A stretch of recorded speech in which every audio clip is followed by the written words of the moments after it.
Baldur's Gate 3 is proof that we're in a golden age of RPGs. In early August, Larian Studios released Baldur's Gate 3 after a lengthy period in early access. It quickly became one of 2023's breakout successes, garnering rave reviews and hundreds of thousands of concurrent players on Steam. To some observers, it seemed like an upset that an unapologetically dense and old-school RPG like Baldur's Gate 3 should find such mainstream success. I actually don't think it has anything to do with like the RPG. I think it has to do with the scope of what you can do. Though, Baldur's Gate 3 is more proof that we're in the midst of a new golden age for one of gaming's oldest genres. I don't think so. I think that people love RPGs, but the reason why Baldur's Gate 3 is so successful is because it's a fundamentally good game. It's the same reason why, for example, Street Fighter 6 is very successful. Because before Street Fighter 6, I feel like fighting games really weren't very popular for a while. But Street Fighter 6 comes out and it just blows everything else out of the water, and now people are really excited about fighting games again. That's how I think things go. Is that if a good game comes out, there are a lot of people that will try to play it. Bad take, Asma, revitalizes the game. Are we really going to pretend that Street Fighters... I feel like, this is my perspective, okay? I feel like Street Fighter 6 has had a much bigger splash in like general gaming than any other fighting game in probably the last 5 or 10 years. It has been massively fucking popular. Led by Studio... Smash isn't a fighting game. It's a fighting game, it is, but it's not a traditional fighting game like Tekken, Soul Calibur, Street Fighter, Tekken, etc. It's not the same thing. Those like CD Projekt, From Software, Bethesda, and now Larian Studios, the role-playing genre has lately managed to infiltrate virtually every part of the gaming consciousness. Yeah. Baldur's Gate 3 and Diablo 4 are two of 2023's biggest games. Xbox has seen fit to acquire no fewer than 3 dedicated RPG developers in Exile Entertainment, Obsidian, and Bethesda, with Blizzard potentially on the way. The Lords of Hell are coming to devour our world. Even games that have next to nothing to do with RPGs can't resist borrowing from the genre in order to bolster the gameplay bona fides a bit. Developers I've spoken with have ascribed the genre's success to the rise of streaming, pointing out how the variety of outcomes... I think streaming is a huge factor, and streaming games, like, there are some games that get completely made by YouTube videos or by streams. I think a really good example of this is Among Us. Among Us is massive, and the reason why it's massive is because people started streaming it, and then more people streamed it, and more people streamed it. Yeah, Soda, right? And Fall Guys is another one. Only Up, Vampire Survivors, lots of these games happen, and they blow up because of streaming. That's why these companies pay streamers like $50,000 an hour to play a video game. It's because sometimes it pays off.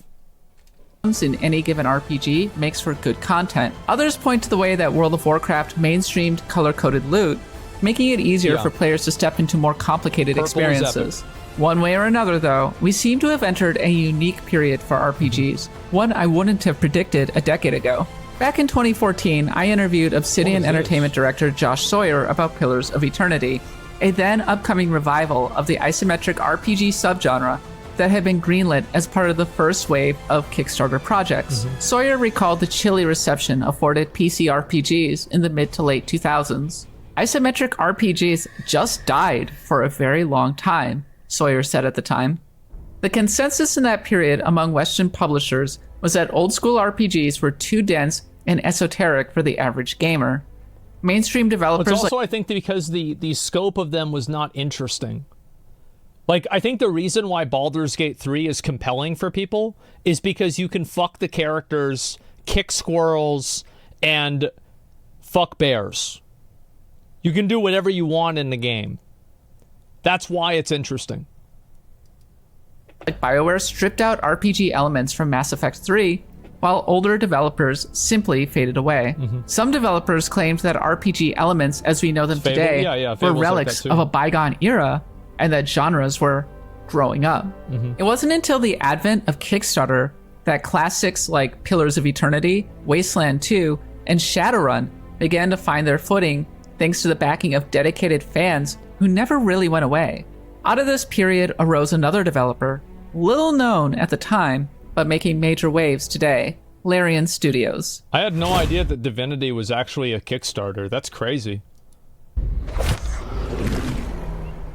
As someone who has been writing and podcasting about RPGs since 2009, I can't point to any one turning point, but I will say that things have felt different since The Witcher 3 made it big in 2015. Yeah, I would probably agree with that. Yeah.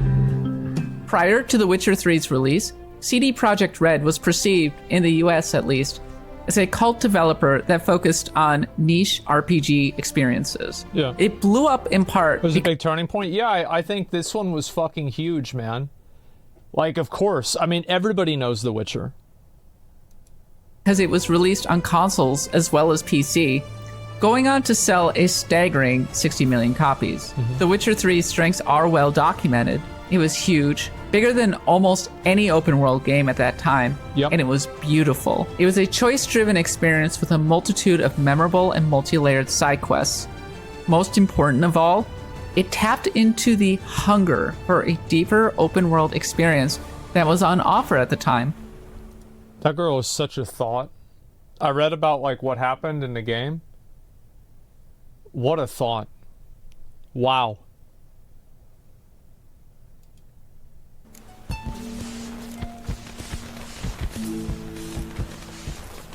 That's true. Players didn't just want to roam a beautifully realized fantasy world, they wanted to be part of it. Yeah. It's an experience embedded deep in the role-playing genre's DNA. As far back as the 1980s, RPGs were striving to create a sense of total immersion through fully reactive worlds. Ultima 4 featured a free-roaming, choice-driven experience that in hindsight felt far ahead of its time. Later, Bethesda would try and capture that same type of free-roaming experience with its own games before finally breaking out with Skyrim, another highly influential RPG often spoken of in the same breath as The Witcher 3. Yeah, I would say even Skyrim is probably... I would say like it might be more influential than The Witcher. Because like Skyrim came out in like 2011 and people are still playing it. And also like you've got to keep in mind that Skyrim, like Oblivion, which is the game that came before that, Oblivion was really popular too. But it's like Skyrim just took it to a completely new level. And Morrowind was well known too, yeah. Oh, this is where I quit. Yeah, I quit the game here.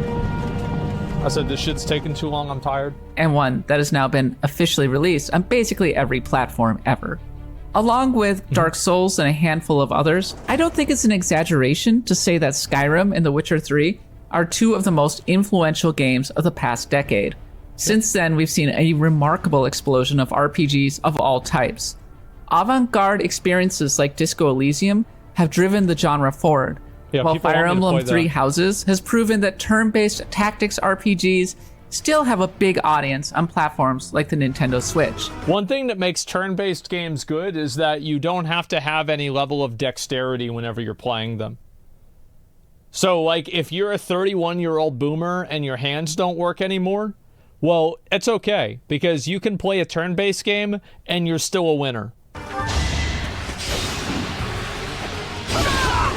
Yeah, it's all strategy. Yep, strategy Pathfinder, and Wrath of the Righteous, Yakuza Like a Dragon, Elden Ring, Final Fantasy XIV, and Path of Exile have all found creative and financial success of their own. Elsewhere, the likes of Genshin Impact and Honkai Star Rail continue to be big business. Time to say bye. I think that's why, by the way, people are interested, though. Like, it's like you have a lot of this, too. I think also, like, a big factor is I think anime has gotten way more popular in, like, the last 5 or 10 years. And I think that that type of genre of anime stuff has also gotten way more popular. So, like, in the different way that, like, people are more willing to consume content for, like, anime about stuff like this, they'd be more willing to play games like this, too. It's becoming mainstream now? Yeah, exactly.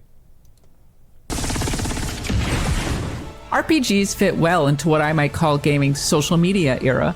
Despite their focus on single player, they practically beg you to share your characters and choices with your friends in the world. Oh yeah. They feel meaty and worthwhile in a world of $70 games. filled with secrets and lore that can fill pages and pages of wikis. By the way, check out IGN.com's wonderful guides on Baldur's Gate 3. And oh, they're horny. So very, very horny. And that's, again, going back to Genshin Impact and Honkai Star Rail.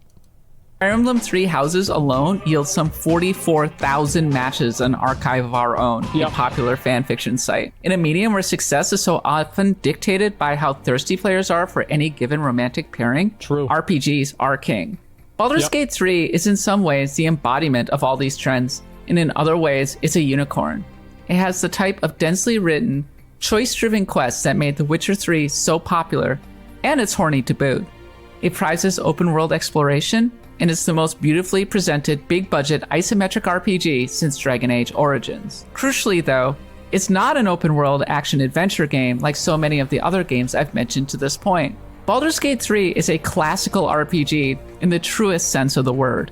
An adventure built firmly. I mean, this is like basically, I remember games like this were super popular in like 2001 and stuff.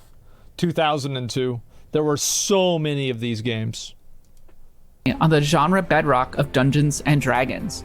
Circana analyst Matt Piscatella notes that most CRPGs, even big successes like Divinity Original Sin 2, have to work hard to crack the list of the top 50 best-selling games. Clearly, Baldur's Gate 3 has broken into the mainstream in a way that no other CRPG recently has.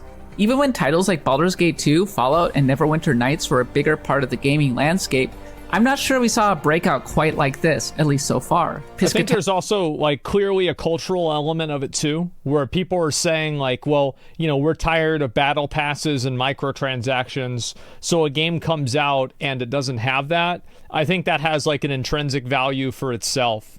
It's the same reason why I think Vampire Survivors was partially popular. Is because it was a cheap game, it was simple, and that's it. Ella told me over email. But given the expansion of the video... I'm not saying that's the reason, but it's a component. ...game market since then, and how popular other genres have become, it's refreshing to see a game like this get this kind of adoption and play. As you place your hand on the pod, you hear something. A presence connected to the pod, commanding the person inside to change. It's fascinating to watch a game like Baldur's Gate 3 find genuine mainstream success. I expected it to do well, but when I hear even non-gamers ask what Baldur's Gate is all about, I have to sit up and take notice. Could this game have even been made in 2011? I'm not sure. I see it as a natural continuation of the shift that began a decade ago, where indies, crowdfunded games, and some Japanese studios started pushing for experiences different from the BioWare and Bethesda formats that dominated the 2000s. Muses Felipe Pepe, author of the CR. Well, it's because they're more, they're more unique. I think one of the big problems with like Western gaming is like it's not like woke stuff or anything like that. It's about things being extremely formulaic, and I think people just get tired of that because if people can realize that they're inside of a formula, there's like a degree of escapism that's removed. Like you no longer feel like you're part of a fantasy universe if you can predict what's going to happen based off of what other games you played that are the same. RPG book. Dark Souls, XCOM, Banner Saga, FTL, Shadowrun, Legend of Grimrock, Darkest Dungeon, and many others helped expand the horizons of what RPGs could be.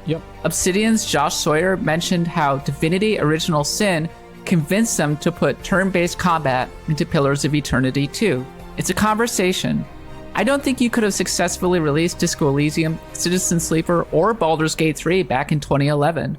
I think also, like, back then, being able to have a game that played like Dark Souls was impressive and amazing on its own. Like, I think that you have to keep in mind that in, like, 2005, most computer games were fucking garbage. Same as in 2008, most computer games sucked. Like, they didn't play well, the graphics were bad, they weren't programmed properly, they were just shitty games.